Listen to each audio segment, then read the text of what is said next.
I thought that this is something very important, actually, to not take yourself too seriously. To take seriously the thing which you do, but not your ego.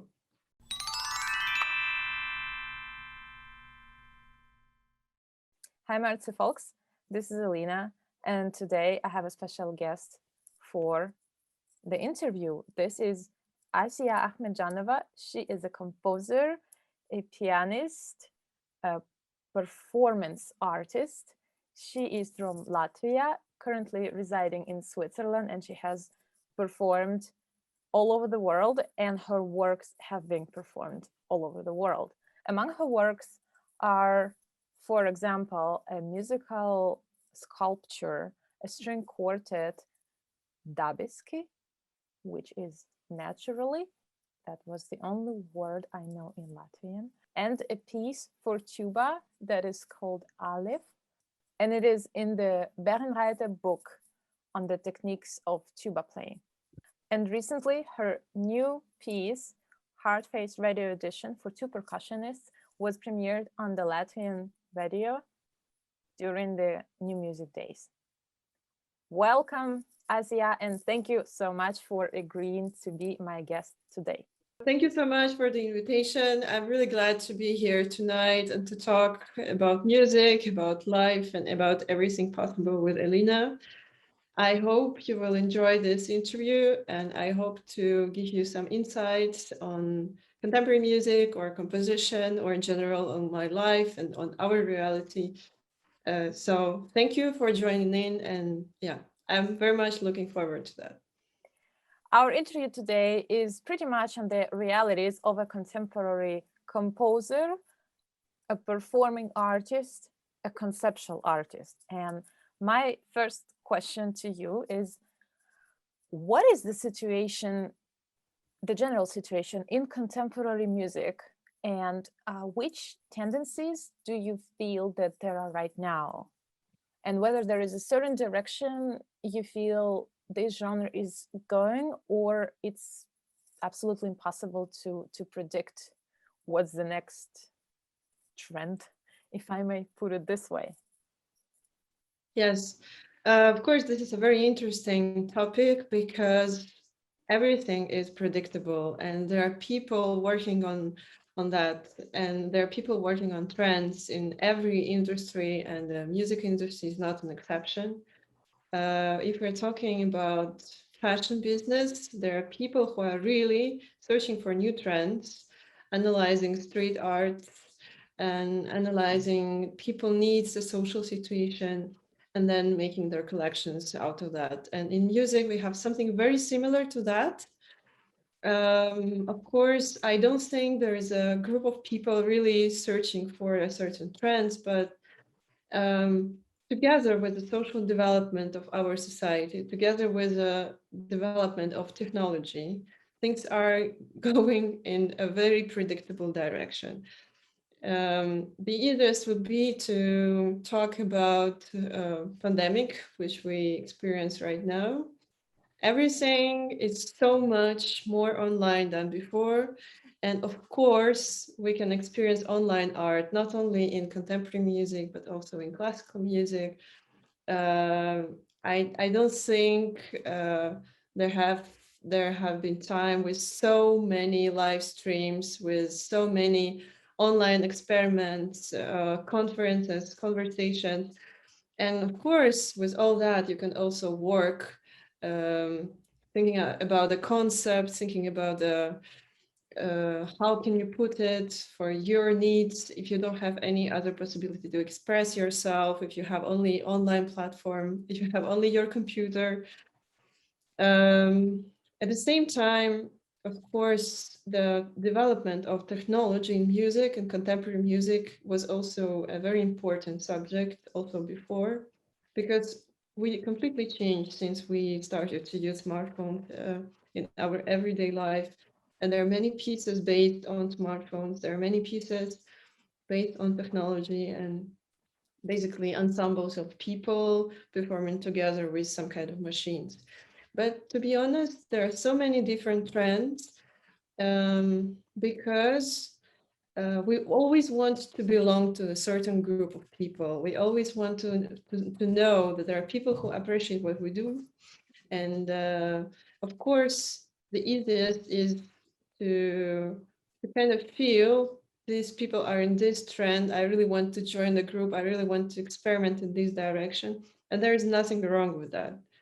The problem comes when someone tries to do something on purpose, to compose in a certain direction, which actually he or she doesn't find interesting, in order to be inside the certain group of people, inside a certain community. But I think, honestly, this can work once, maybe twice, but generally it will stop after that, because people are urging for authentic art. It doesn't matter in which kind of form, in which direction, but they really want to see that you have an inevitable need to express what you want to express in a certain way. And yeah, so I truly believe we can profit from having trends, but we should still always try to find out what I really want to do. What is what is the most important thing for me in my art, in music? Why am I doing this? Why it is important to me on the first place? And yeah, all these kind of things, which I think are related to all kinds of art in all times.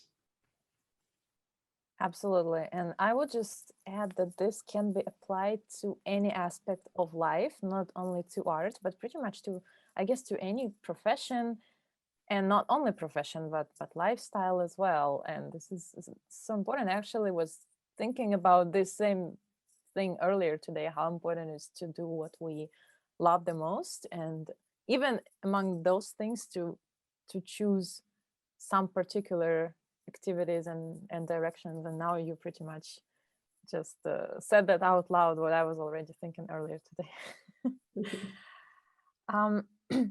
Do you think that the audience might somehow be inclined towards the conceptual art, especially during the pandemic and after the pandemic? What's the situation in the conceptual performance art right now? You can talk about Europe or about other countries in the world as well, if you wish. Maybe if you want to compare, whatever your experience has been. Yeah, well, it's not as easy to talk about conceptual arts in general, because this is one of the directions where we all cross so much different other spheres, other areas of art, other philosophies, that sometimes it's really hard to justify what is exactly are we doing with sound? Why is it still music? If we're talking about conceptual composition, right? Like conceptual music, very often it looks like visual art or even choreography. So this is a very gray area somehow. At the same time, however, conceptual art was born in the States in the 50s. I think that nowadays probably Europe would be the central area for this art to develop. Of course, also thanks to all the institutions who are actually supporting this direction. Um, the most important thing about conceptual art is that we realize that it is not important to always show off our talent in the best possible way in order to be artists. This is maybe not a very pleasant description, but I really believe this is what it is about. Um, you know, if we're talking about the whole tradition of composition, about composing music, with very rare exceptions, it was about the composer. It was about the persona who is actually doing that. Later, it merged together. The composer was performer at the same time, and then everyone was really treating these people as gods. And, something changed later. Not we, but people in the 50s actually asked themselves, yeah, who are we actually, and why we need to put ourselves in first place? If we're talking about living for arts or kind of doing everything for arts, uh, exercising art, so probably art would be on the first place and not our need. It's an extreme position in some ways because you completely take off the responsibility from your own decisions, but at the same time, it's a very interesting playground to discover. You just forget everything you've learned at music school, at music conservatory, at the high school, and then you try to find out what will be interesting for you to do, I don't know, with one object or with your arm or with your hair, with your voice, with I don't know, two, three objects, one instrument which you don't play. Like you try to really feel like you're playing. You suddenly become a little child who is discovering things, and then you're like, yeah, I want this little Lego toy to be the main persona of my opera. I want this little stone to be a drum set in this piece, or I want my hand to show a girl or a bird. I don't know. You suddenly open up a completely different way of thinking, completely different world where you don't have actually to show I'm a composer, I can write nice structures, I know what is shaping textures and I don't know, everything else. You suddenly feel like you can work with something what you actually don't know. And this is a very good thing to do, even to try to do that. Um, I will make a couple of examples why it actually might work. Um, Imagine we all have, like I'm talking about musicians with classical education. We all have kind of similar way of how we were educated at school, at music school and high school. And so this means that we have a very similar idea about quality, about what we perceive as quality, about what we perceive as interesting, exciting, important, well done, and so on and so forth. But imagine you have a person who was an architect with a completely different background. This person becomes a composer. What is the probability that this person is gonna do stuff which is so new, so unexpected, so much more fresh, maybe crazy, uh, maybe even impossible to perceive? The probability is quite big because he had a completely different background. And now we're talking about Xenakis. He was actually building the music. Like even if you have a chance to see his sketches, his scores, they look like houses. They look like buildings. There's not so much about developing the materials the classical way. But it works. It works really well because he could invest something completely new. So this experience to work with conceptual music helps us to actually open up our thinking about music in general. And of course, it's often so attractive that we want to keep elements from this experiment in our work. Or even we can just stay there and do just conceptual work. Many artists do that. I don't do that because I really love sounds and I really want to work with sound on first place. And I wouldn't say that my conceptual art would be purely conceptual art. I would say just this is a music composition with some elements of conceptual thinking, which I use to enhance my idea or which I use to highlight things which are important to me. Of course, it's also a possibility to show the context a bit more, but also to suddenly feel like it's all about expression. It's all about expression. Not only, to be honest, not only composers can compose freely this way. I think this experience would be really interesting for everyone. Like if we're talking about our time, everyone is so excited about Tesla who can dance, right? But I mean, if we are putting it the way it is, it's actually a conceptual piece for a car, which can do some ballet music. But people don't perceive it this way because it's put in a different context. But basically, if you think about it, you can find parallels everywhere. It's just, of course, I was talking now about more commercial part of what we know, but this kind of things. I mean, the new technology is itself a piece of conceptual art which is completely adapted to our needs.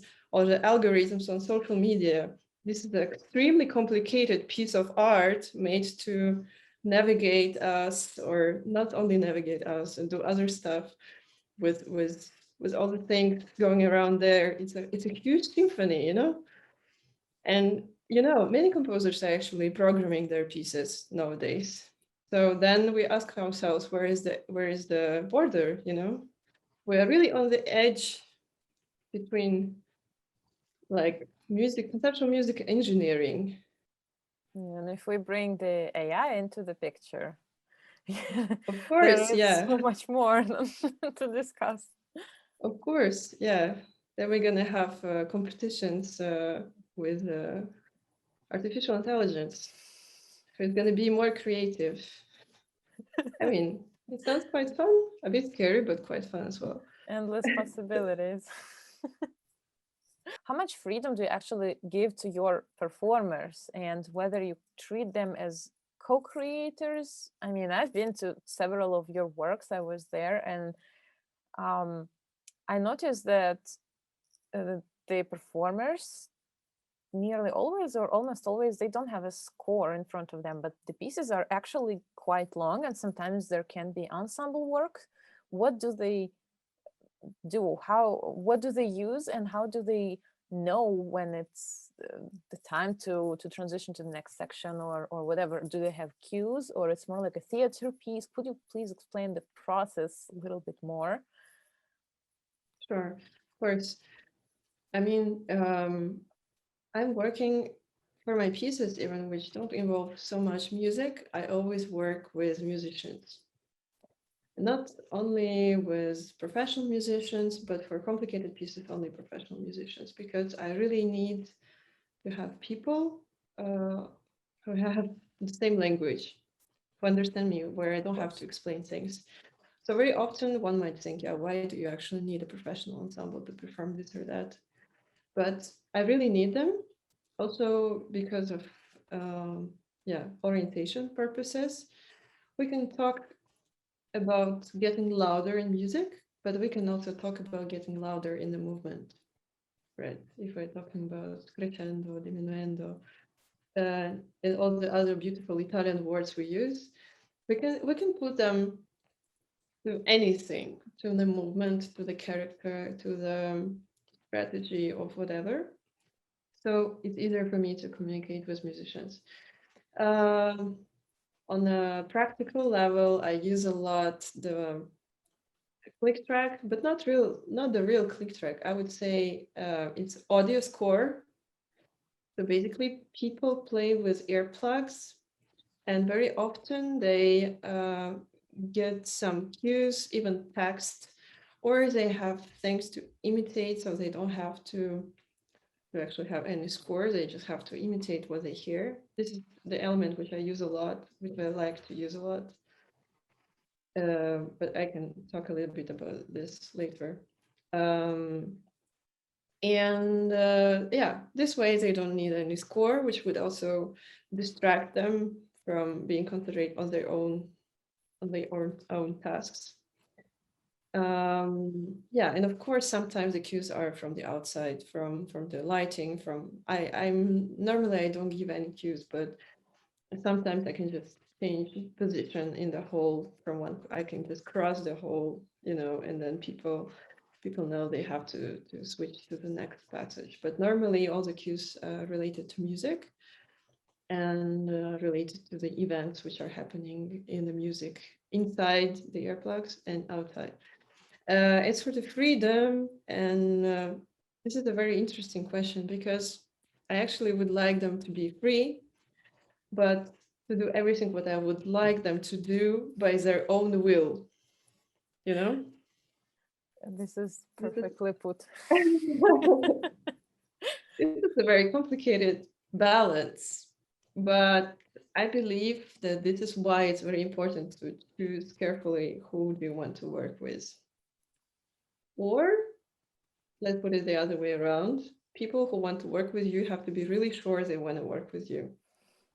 And the reason there has to be not only the similar ideas, but I think also that the similar, similar way of thinking, or maybe similar priorities in arts. And one of the most important things for me, one of the most important things for me is to highlight that when performing, you have to give me an impression that the thing you're doing in this moment is the most important thing for you in your whole life. It's like a pianist performing. Every concert has to sound like the last concert. And it's the same thing for the performers. You really have to be there and really believe in what you perform. Maybe it sounds very easy. So maybe you think like, oh, but always when you perform, you believe in it. This is not true.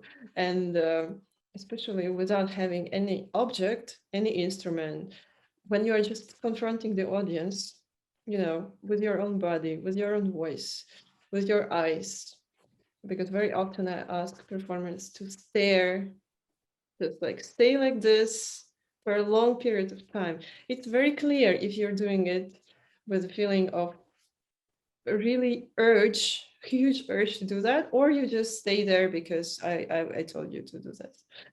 And I was quite lucky actually, and I would say always when I worked with musicians, uh, we could really find out how we can do that. And it, I have to be, yeah, I'm just really thankful that I met such great people in my life, so we could achieve what I thought would be impossible to achieve. And I learned a lot. And of course, sometimes musicians give advices and propose something, and I do listen. I do listen to everything.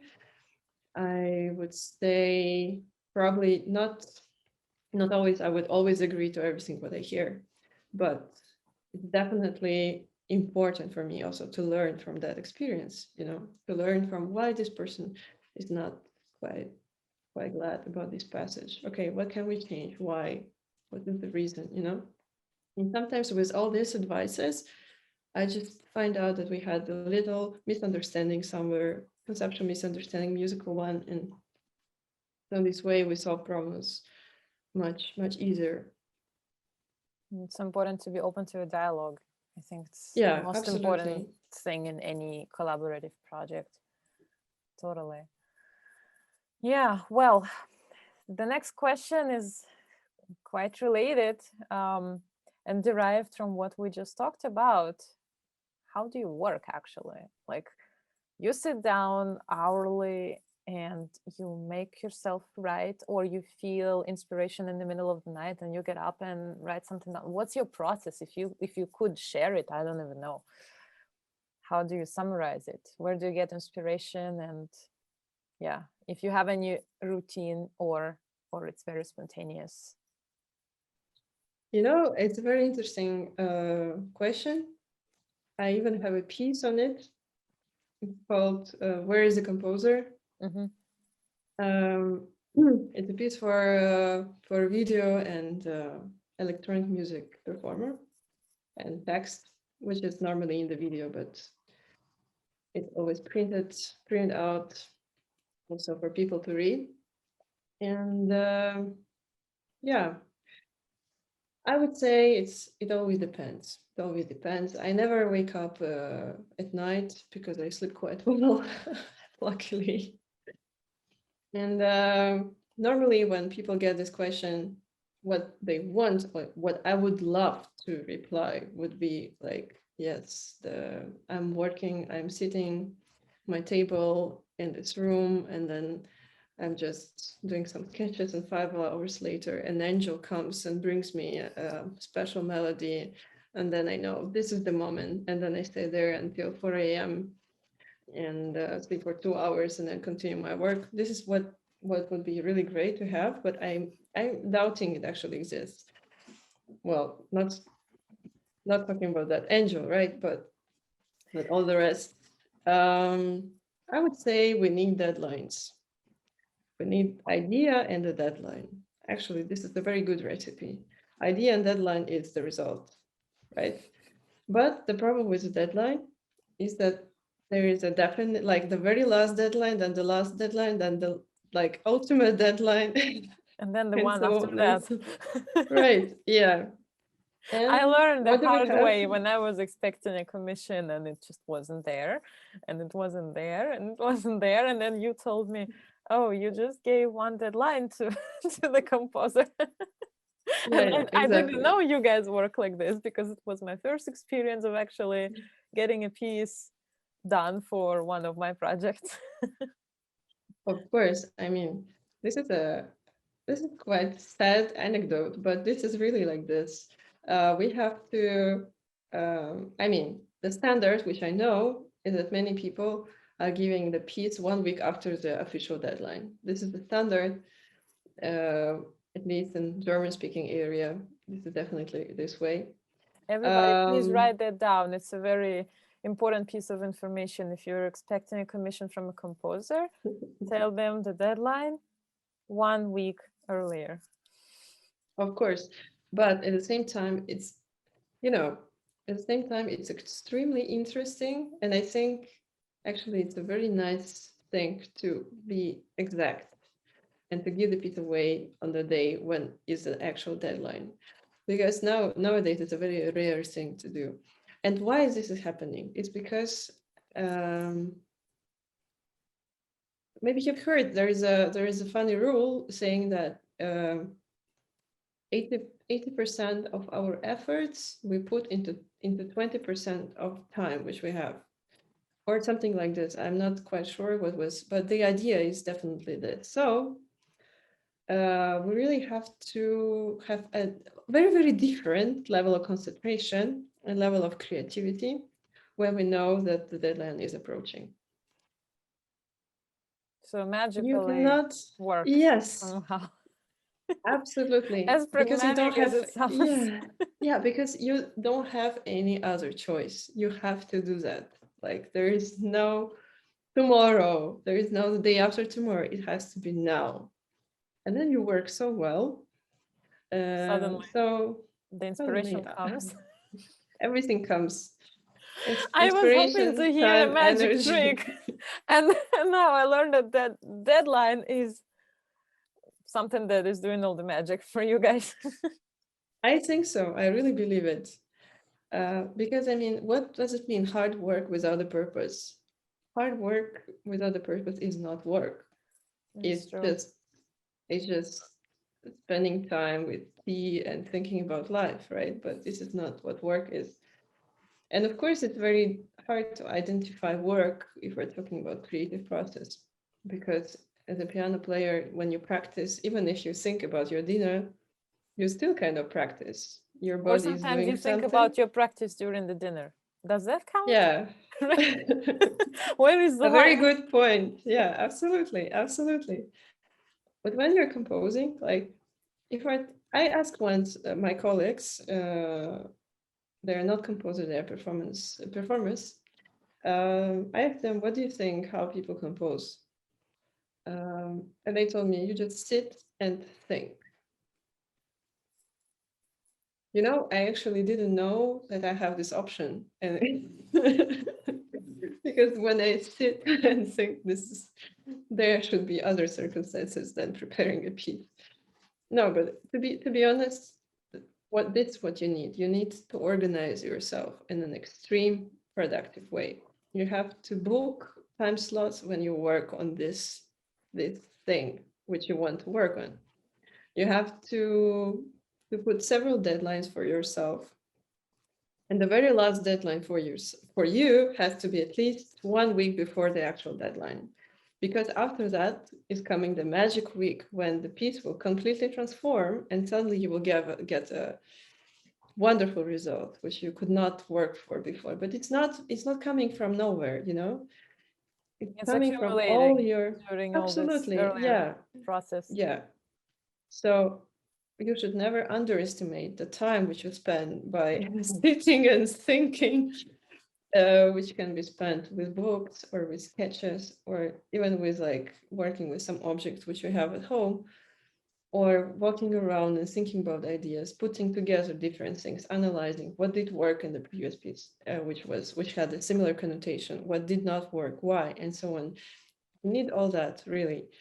And you need to put your smartphone in flight mode and bring it to the bedroom and then come back to your room where you work and continue work. This is very important. This is really important. And more, I would say there is a special application, like for people who work on computer, primarily, there's a special application called Freedom. Maybe you know this, they have a different one, which you switch on and you write like, oh, freedom for 4 hours. And it just switches off all the internet connection, all the possible things. And you cannot undo that. This is a good thing, right? You cannot just, it's not like switching off the Wi-Fi. It's really disconnecting yourself from the internet for 3 hours. And I know many people who were talking about this application at their lectures, at their lectures for composers. Because nowadays, the main problem is not even to concentrate yourself, but not to distract yourself from the process which you're doing, which is actually the opposite thing, which goes against our nature, because this is our instinct to get distracted by light, by the sound. So yeah, the change of light, the sound, and the movement. This is the very basic thing which we learned to get, then we know something's happening. I have to be attentive. React. Yeah. Yeah, absolutely. And then think about what you see on your smartphone when the message is coming. The phone is vibrating, you see the light, and there is a sound. I mean, people movement. who are working on that, it's vibrating. people who are working on that are very smart people, but they don't know that we composers need to compose. So there has to be a smartphone model, especially for composers. Yeah, which is called Nokia 3310, I guess. But now there has to be the Nokia promotion, but we don't have one. Yeah, maybe we get it in the future. Anyways, it's very important to schedule yourself. To schedule the deadlines, to schedule the working hours, to really say like this Monday from 1 to 1:30, I'm working on that piece. It might sound silly. You think like, oh, but what am I gonna do in this like 30 minutes? You're gonna do much more than in 8 hours when you have a free day and you're like, oh, I have so much time. And what is happening when you have so much time? You don't do nothing. Like the best thing you can do, you can cook, right? Like, or like do some things for at home, which are not related to your work. Suddenly you find out that, oh, you have to clean your apartment. Yes, absolutely. Like you have so many other things to do. Yes. And because we are not prepared, if you our brain is a very interesting organ. And I do believe that we need to be friends with the brain. We don't have to work against the brain. So if you schedule Tuesday 1:30, I'm working on that piece, and you schedule it on Sunday, then your brain already prepares that this is a time when I have to be creative, when I have to deliver something. And exactly then you get the ideas. Or you just have, you can have a little thought, you can imagine a little piece of paper here, just in front of your eyes, kind of like there from the brain side. And then you can think of, yeah, I have to solve this and this. You can relate it even to other events in life, not only to composition. And then you're scheduling, okay, on Thursday or at 9, I will think about this problem. And then you forget about it. But you did launch the task. So on Thursday, you will get already very different results. And people might ask, but why you cannot just like think about it and then on Thursday also like spontaneously decide to do it at 9? The probability that it's gonna work is very, very little, because you really need to prepare yourself, and you don't have to be responsible for all the processes which are happening in the brain. You can feed it with the information which you need, with the information which you want to digest, and all the work actually can be done without you, kind of. And then you just formalize it in the shapes and in forms which are interesting for you. But yeah, of course, it's also a very individual thing. But I would really suggest to have this kind of sessions every time you need to work. And better you work half an hour in a really turbo mode, than 6 hours on nothing. There is another technique which I also like to do, is then when you can buy a little notebook, or you can just do a new pages document or whatever is convenient for you. And then you're always, every day you have to write down something about the project which is coming. It doesn't matter how much, you can just write 2 words. You can just spontaneously write your idea, or maybe some doubts. It doesn't matter what you actually put there. And you can do that for 2 weeks, for example. And this is also a very, very helpful routine. You can, of course, write also some musical material if you have already an idea of what you want to work with. But it's also fine just to write like, oh, today I'm not sure, like maybe I can change this and that, blah, blah. Doesn't really matter. But so I really love notebooks, so I have many of them.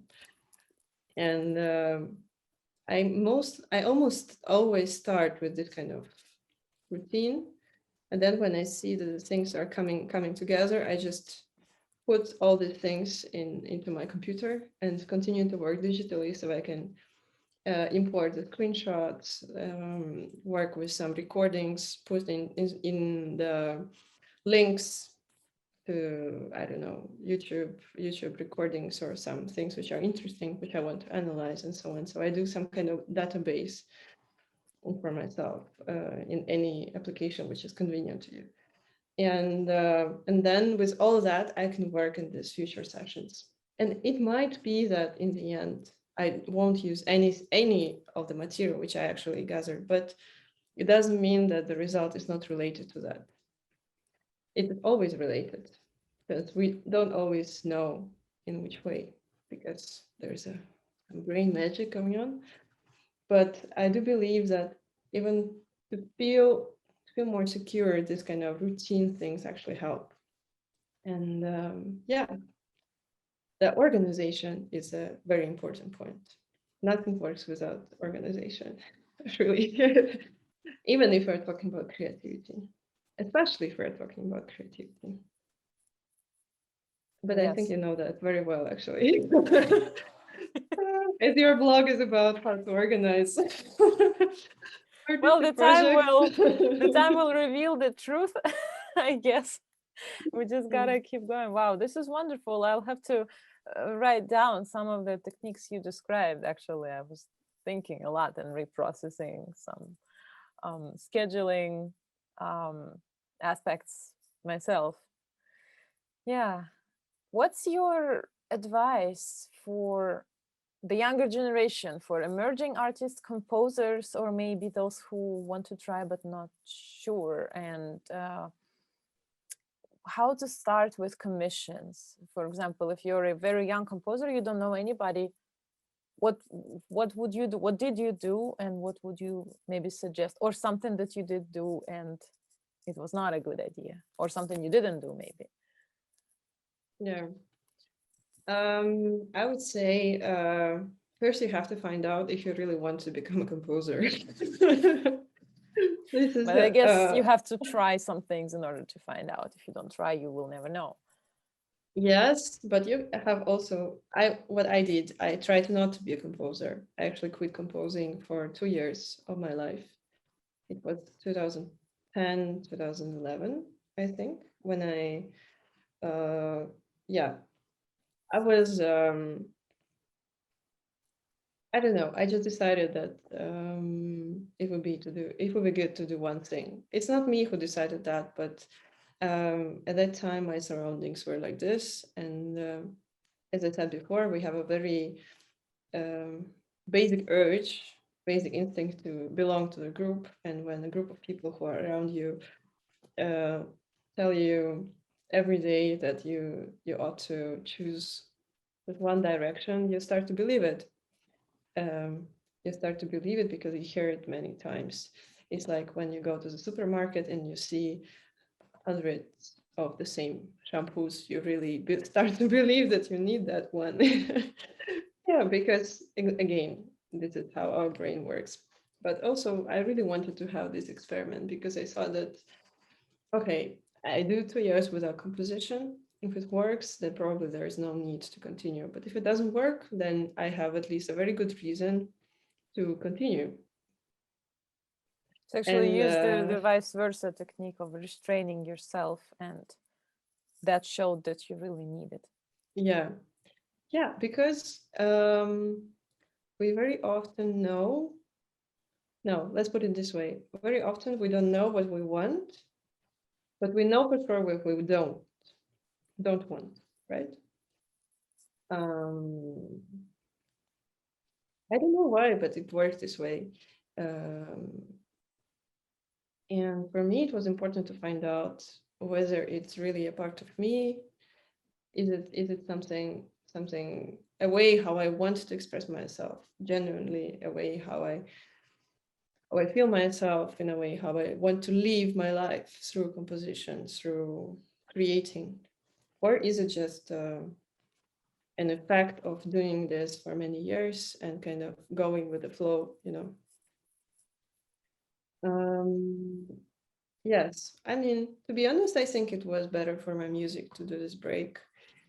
Of course, with playing an instrument is very different because if you would just quit piano for 2 years, you lose the physicality. Kind of. Of course, you can gain it back, but at the same time, it won't be as easy as with composition because um, you still thought through those 2 years. You thought about something, right? Like you still developed as a human being, as a character, and yeah, for me it was this. After that, I was sure I want to compose. And then I moved to Switzerland. And then I just I just started over kind of, I didn't want to I don't know, I didn't want everyone to know about me composing or something. I was enjoying my time. I wasn't taking myself too seriously. I was just doing what I believed is right. I didn't take so seriously the critics, the negative opinions, but also neither the positive opinions. I was just doing my thing. I was even conducting my stuff, which I would never do if I would take myself seriously. Because before I always thought that, in order to conduct, you still have to have some skills, and I didn't have any, and I still went to conduct because I kind of didn't care. Um, and it's um, I felt I felt that this is something very important actually to not take yourself too seriously. To take seriously the thing what you do, but not your ego. Um, because if I think about people with who I want to work, I want to be convinced that they're taking their work seriously. But normally, I actually don't like so much to work with people who are convinced about themselves more than about their stuff.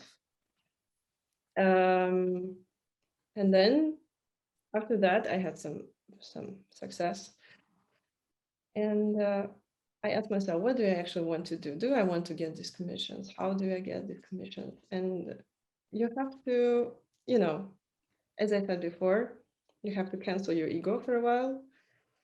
And then you just have to really ask for what you want. Like literally.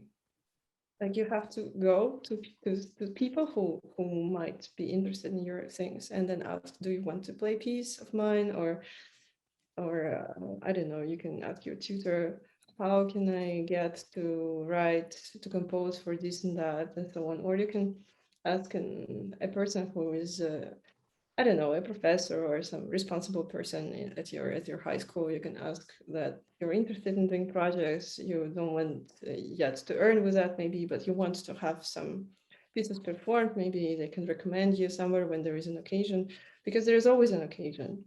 And what I found out later when I already graduated is that it's actually very difficult to find people who take their work seriously, who are responsible, who are honest. Yeah, serious, honest, responsible, nice people, friendly. It's like we're not yet talking about quality, right? And it's already like no chance to find. A And golden if this person combination. is I can right, confirm. Yes, every word. I agree 100%.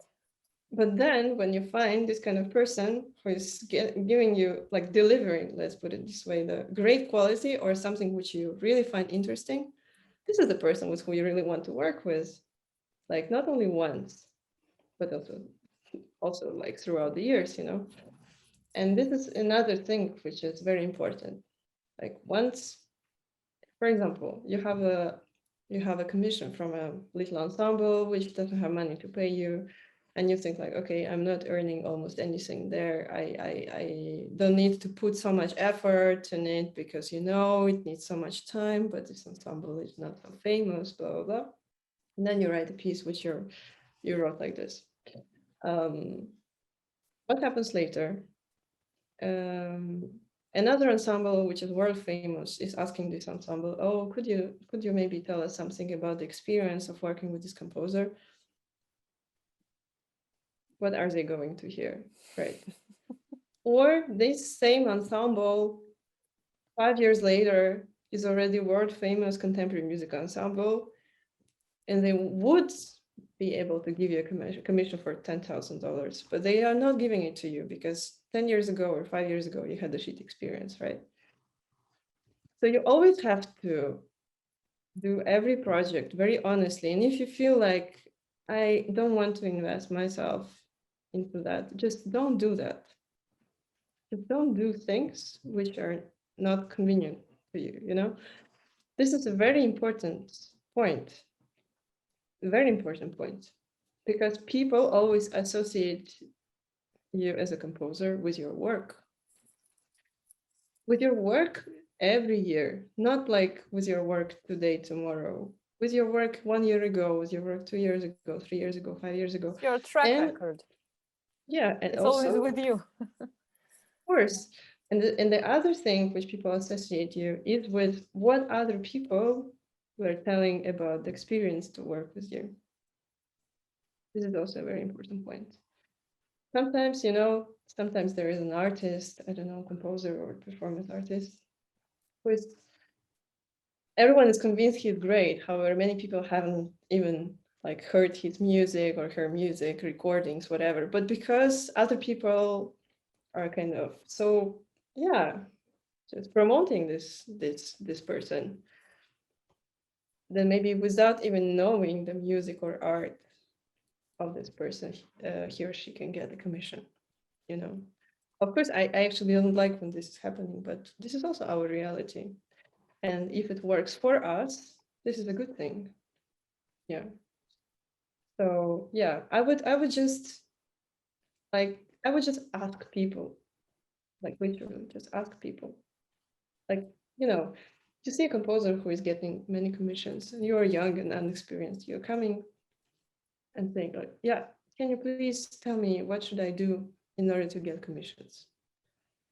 It's not, you know, nobody is actually doing that because in that moment you have to put yourself lower. You kind of have to accept, okay, I don't have this and Vulnerable that. position. Yeah, you have to accept the fact that you don't have as much as this person. But when you do that, I mean, people really want to help. It won't be like, oh no, I won't tell you the secret. This is not going to happen. People will be friendly with you.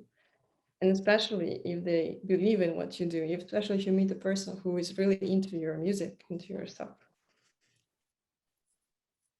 This is how it works. And of course, you have to get to know people. For that, you have to try to get to know people. Again, by doing the same thing. Hello, I would like to get to know you, and so on. You know, it sounds quite stupid, I guess, but this is the reality. You know, of course, there is a possibility to do competitions, to do call for scores, and so on. Grants. Yeah, but I don't know. I would combine all that. Yeah. Residency I would- programs. There are That interesting programs for composers, I think. Yes, there are also residency programs. There are different residency programs. Some of them, well, actually, most of them you have to pay for. You don't have to pay so much, but still, you have to kind of pay rent. Like majority of programs are like this. Um, it really depends. There are also, of course, there are also residencies where you're getting paid for being there.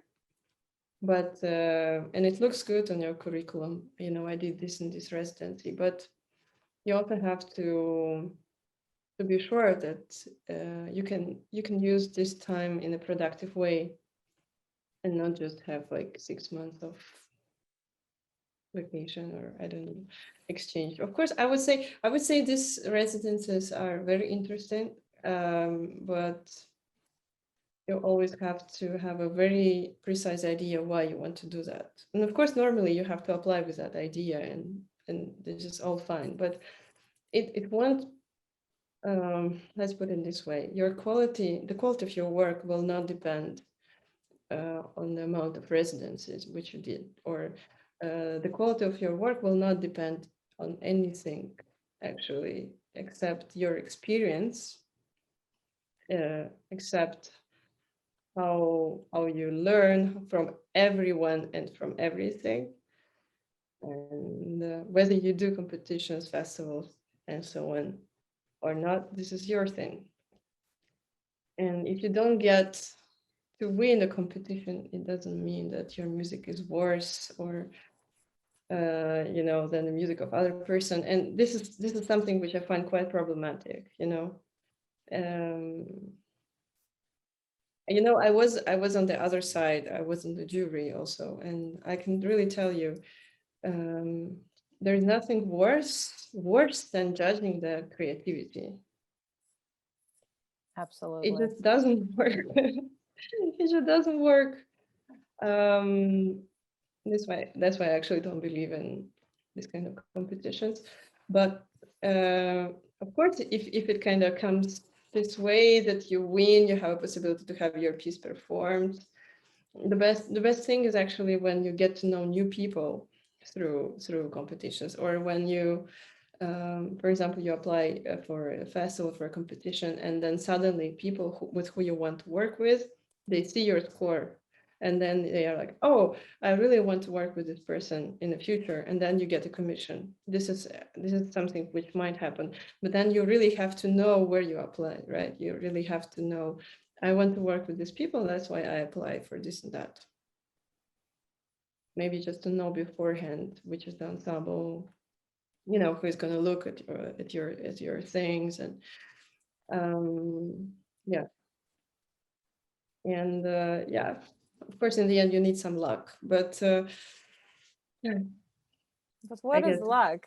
I mean, you just named research, networking, integrity, professionalism.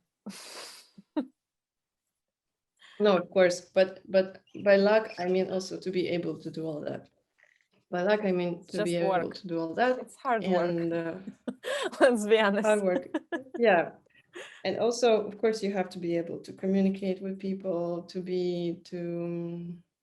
maybe get people interested in your work in a very genuine way, not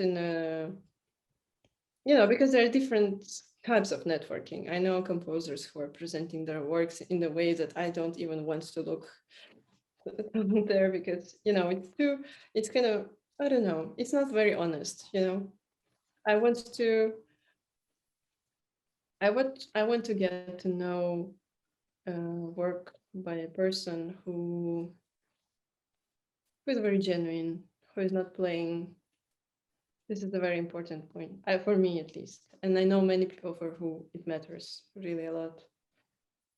And also when you get masterclasses is a very important point. Actually, festivals and workshops, masterclasses, not in order to, not in the sense where you send a piece to just in order to put it in the festival program, but where you get to work together with composers and maybe to work together with the ensemble, this kind of masterclass. I mean, you get a very intense period of time when you work on your piece, and the whole atmosphere of this kind of master classes and workshops is always amazing, and you profit from knowledge of people who have a lot of experience, and I would really advise you always to listen carefully to things which teachers tell you, even if you don't like particularly like the art or the direction where these people work in. It doesn't mean that you won't get an advice which works for you. um, I mean, when I was younger, often I was quite negative about some directions in music or in arts which I didn't prefer. And sometimes I just missed really important advices by people who were giving them to me. And many years later, when I remember that, I was like, yeah, I mean, you really have to learn from everyone, because every person with more experience than you can give you a very nice advice. And yeah, really, really listen to the teachers, not show off with like, oh, I'm so great, but really listen to them with a lot of respect and a lot of attention. I mean, we really have to learn, to continue learning always, and to always use any opportunity to learn. And I mean, for everyone, but for composers, it's especially important. So yeah, I think, yeah, but at the same time, like after saying all that, I would say that the most important thing is probably to remain honest, honest with yourself, honest with your musicians, honest with your audience, with your music, and then it should work. It should work. Everything else will be much easier then, because in the first place, you believe in what you do. Because if it won't be this way, you can just who should be convenient with your music if you're not, right?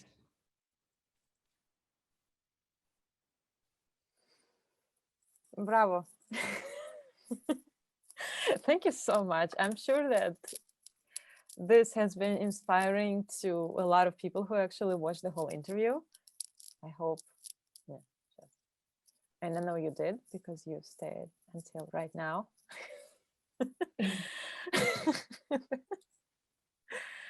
Thank you for this profound talk. I'm so happy that we finally did it, and it was very inspiring for me personally. Thank you so much for the time you took. And yeah, we'll do it again sometime in the future. And in the meantime, lots of luck to you that will come after all of your hard work. And you are one of the most hardworking people I know on the planet. And yeah, thank you for being here. Thank you so much. I really hope you enjoyed. I enjoyed a lot. I probably talked too much, but I really hope that you could find some interesting ideas, interesting information. And yeah, I wish you a lot of inspiration, a lot of energy to do everything that you desire to do. And yeah, best of luck after all that, right? Thanks to everyone who has watched, and subscribe, hit the like button if you like this interview, and I'll see you in the next video. Stay tuned for updates. Bye.